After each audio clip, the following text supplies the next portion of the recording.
somebody to go.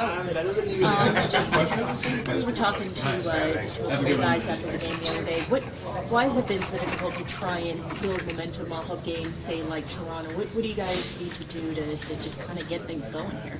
I don't know. I think just kind of so cliche, but just stick with what works. And obviously Toronto, we did a lot of good things, and and then kind of a tough start in St. Louis. But I think just kind of we know when we're playing well, and just trying to stick to that as much as you can. Obviously, that's not always going to happen. It's mistakes and everything. But I think just knowing what we need to do and sticking to that.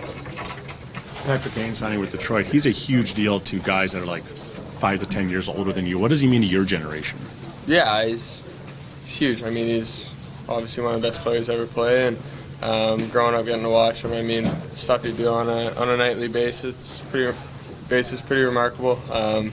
Magician, obviously, so he's always so fun to watch, and like I said, one of the best to ever do it. So it's cool to see him, sign and obviously have a new start there. So I'm excited to see what he can do there. As a hockey fan, is it going to be weird to see him in Detroit? I think it's always weird to see. Even last year when he went to New York, it's definitely an adjustment just to your eyes. But I mean, it's cool that obviously him and DeBrincat will be back together, and I'm sure they'll be pretty exciting duos. So excited to watch. But obviously it's weird when he was here for, I think I saw like 16, 17 years. So, but it'll be fun to watch. It's also only been original 6 teams that he's played with. I mean, as a diehard hockey fan, do you feel like there's something kind of mystic about that? I don't know. You'd have to ask him. I'm not too sure. It's cool how that works out for him. I think obviously the trade last year to New York is a great team. It was a lot of fun to watch with him and all the other guys on that team, Panarin, Zibanejad. You can go down the list, and obviously now going to another original 6 and big market, and just the impact he's going to have on the team and the fan base and everything. So I'm sure everyone in Detroit's pretty fired up about it. Having Foligno back on your line, you got to change. You had some success with that. He's got more skill than I think he gets credit for. Did you know coming into the season what he was capable of? Yeah, I know he's a great player, and he's had to have so much success in the league like he has. He's a skilled player. He's got a lot of tools, and obviously whoever it is we're playing with, I'm excited for that. Of course, playing with Rex the last few games was great, and but of course getting Foligno back here, and it should be good just with how he plays, how hard he plays, and of course, like you said, his skill set. So it should be good, and obviously a little chemistry from the few games we played together, hopefully. How important has he been inside this locker room, especially after losses like the last game, and what he says after the games that resonates with you guys, the young guys specifically?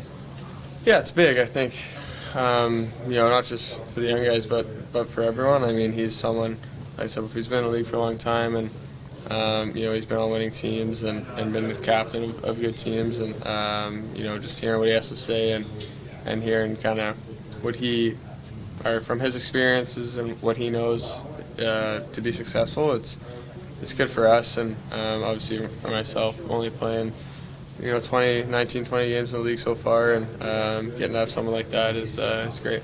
Does it feel like it's been 20? Does it feel like more? Does it feel like less? I don't know. I've kind of thought about that. I think training camp felt longer just because all the stuff I was doing, but once the season starts, it's kind of flown by so far. So it's crazy to think about it. I think Nick did say that once. He's like, you look at us, we're 20 games in, it's like, oh my God, we got 16 more games. So, but that's great. I think just how many games we're playing, it's so much fun. That's what you work all summer for, is to get in those game situations. And it's funny because from the start, it's just flown by, but it's nice just playing a game every other day. Basically, it's awesome. Do you feel more comfortable now than in Pittsburgh, the opener? Have you noticed a difference? Yeah, for sure. I mean, I think everyone would say that kind of from game one, but I think for me, I've said it a lot. It's just about growing every game, and just even going into games, you maybe less starstruck of guys, and just playing hockey, and not that I wasn't just playing hockey at the start, but I think even more so. So it feels good right now. Connor, obviously you and Kane didn't overlap here, but are there still some ways that you feel his presence or hear about him since you've been here? Yeah, you hear about him for sure. I think just with how much he means to the city and the organization, Him and Taves, of course, being gone, it's weird just from being a fan growing up, and seeing the success they had, and obviously winning those cups and everything. But I think it's just kind of weird for every hockey fan not seeing him in Chicago. But you hear things about him, or guys will obviously say stuff he'd like to do or whatever. But I think for him, it's probably weird for him too. But no, it's definitely, you definitely hear some stuff.